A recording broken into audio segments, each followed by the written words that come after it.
ये कहानी है गोविंद नगर की, जहाँ रहने वाले सभी इंसान और पशु पक्षी सुख शांति के साथ रहते हैं।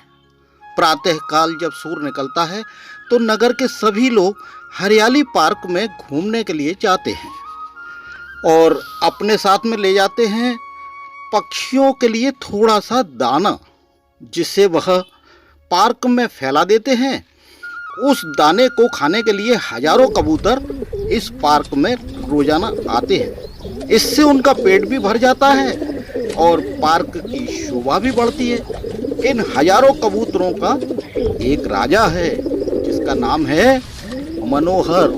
स्वभाव से मनोहर वैसे तो बहुत ही चंचल है, लेकिन सभी कबूतरों में उम्र में भी बड़ा है। उसे अनुभव और ज्ञान भी बहुत है। सभी कबूतर उसका बहुत सम्मान करते हैं। एक दिन की बात है, जब सारे कबूतर दाना चुगने के बाद अपने घर को चले गए और पार्क खाली हो गया, तब उस दिन मनोहर उसी पार्क में अकेला रह गया। आज वह सबके साथ घर नहीं गया और अकेला ही उस पार्क में घूम घूम कर मस्ती करने लगा। कभी अपने पंजे रगड़ता तो कभी वहाँ पर जो बचा हुआ दाना था उसे खाने लगता। तभी उसे वहाँ पर कुछ अजीब सी आवाज़ें सुनाई देने लगती है। मनोहर उन आवाज़ों को सुनकर अपने चारों तरफ देखता है, परंतु उसे कोई दिखाई नहीं देता है। थोड़ा आगे चलकर देखता है, फिर भी कोई नहीं दिखता। मनोहर आश्चर्य में पड़ जाता है। तभी वह आकाश की ओर देखता है।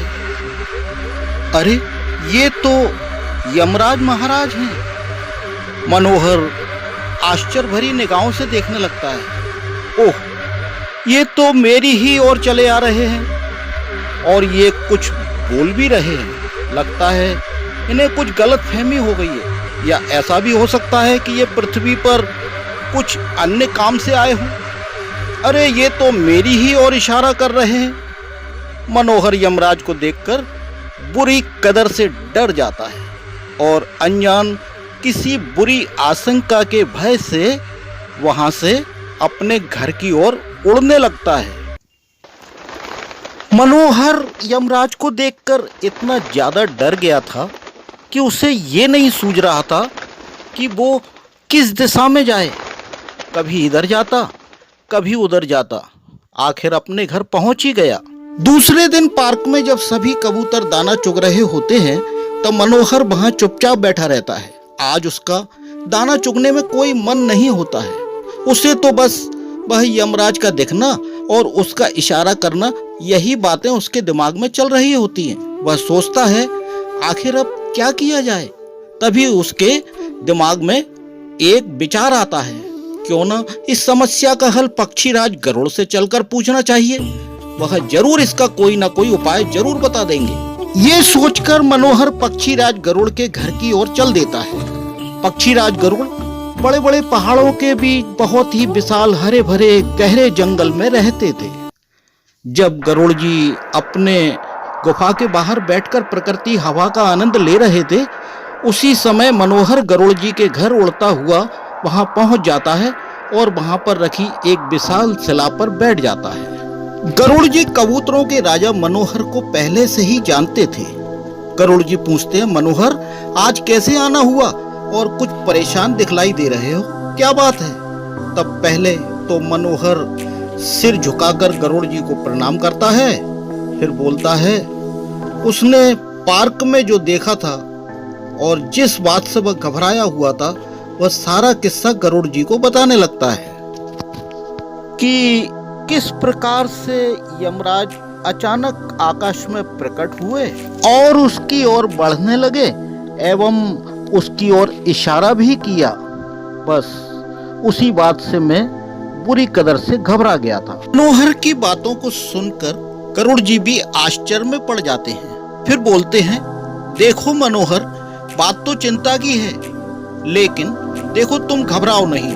हो सकता है यहाँ पर तुम्हें कोई खतरा हो, लेकिन यहाँ से बहुत दूर मैं तुम्हें एक सुरक्षित जगह पर छोड़कर आ सकता हूँ, जहाँ तुम्हें यमराज भी हानि नहीं पहुँचा पाएंगे। तो मेरे साथ चलो।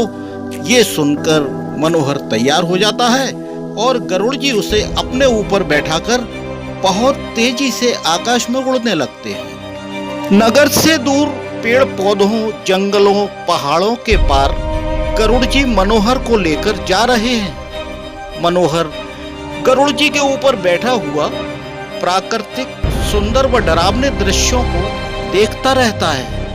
इतनी तेज चाल में गरुड़ जी चल रहे हैं कि उसे तो डर भी लगने लगता है। समुद्र के ऊपर भयंकर गर्जना आवाजों से उसका दिल तो मानो बैठा ही जा रहा है। लेकिन गरुड़ जी उसे 7 समंदर पार सुरक्षित स्थान पर ले जा रहे थे। समुद्र की विशालता और उसके विभिन्न रंग मनोहर ने पहली बार देखे थे। कितनी विशाल है धरती और उसका रूप। थोड़ी ही देर में गरुड़ जी और मनोहर 7 समंदर पार उस जंगल में आ गए जो गोविंद नगर से हजारों मील दूर था। उस जंगल में गरुड़ जी ने मनोहर को फिर कहा, देखो मनोहर, अब तुम इस जंगल में रहो। ये जगह गोविंद नगर से बहुत दूर है। यहाँ तुम्हारा पता भी किसी को नहीं चलेगा और तुम सुरक्षित भी रहोगे। कुछ समय बाद जब समय ठीक होगा मैं तुम्हें यहाँ से आकर ले जाऊंगा। मनोहर को ऐसा समझाकर गरुड़ जी वापस वहां से चल दिए। विशाल समुंदर, पहाड़ और रास्ता पार करते हुए गरुड़ जी फिर वहीं अपने घर पर आ गए। दूसरे दिन गरुड़ जी जब अपनी गुफा के बाहर बैठे हुए थे और मन ही मन मनोहर के बारे में सोच रहे थे, उसी समय वहां पर महाराज यमराज आ गए। यमराज को आया देखकर गरुड़ जी को बहुत आश्चर्य हुआ।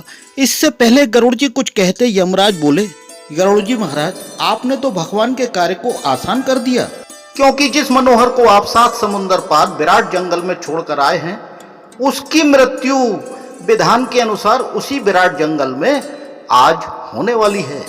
और यही देखने के लिए जब 2 दिन पहले मैं पृथ्वी पर आया, तब मनोहर गोविंद नगर के हरियाली पार्क में दाना चुग रहा था। मुझे तो उसे देखकर आश्चर्य हुआ कि ये कबूतर 2 दिन के अंदर विराट जंगल में पहुंच ही नहीं सकता, क्योंकि कबूतर के उड़ने की रफ्तार भी इतनी नहीं होती, और फिर ये वहां जाएगा भी क्यों। अब विधान के अनुसार तो उसकी मृत्यु वहीं लिखी हुई है। मनोहर ने मुझे हरियाली पार्क में देख लिया और डर के कारण वह आपके पास आया और आप उसे 7 समुंदर पार विराट जंगल में छोड़कर आ गए। उसी समय वहां मनोहर की आत्मा उड़ती हुई आई और यमराज के अंदर समा गई। अब यमराज ने कहा, अच्छा अब मैं चलता हूं। इतना कहकर यमराज अपने लोक के लिए प्रस्थान कर गए। यमराज के चले जाने के बाद भी मनोहर की मृत्यु का दुख गरुड़ जी को बार बार सता रहा था। मनोहर की भोली सूरत आंखों के आगे बार बार आ रही थी। उसी समय वहां पर जगत के उत्पत्ति कर्ता ब्रह्मा जी आकर प्रकट हो जाते हैं और कहते हैं, देखो गरुड़, इस संसार में जो भी प्राणी आता है उसे एक दिन यहाँ से जाना ही पड़ता है। यही संसार का नियम है। यह सारा विधान भगवान श्री हरि के द्वारा रचा गया है। उनकी मर्जी के बिना यहाँ पर एक पत्ता भी नहीं हिलता है। इसलिए तुम किसी भी प्रकार का शोक मत करो। इतना कहकर ब्रह्मा जी वहां से अंतर्ध्यान हो जाते हैं।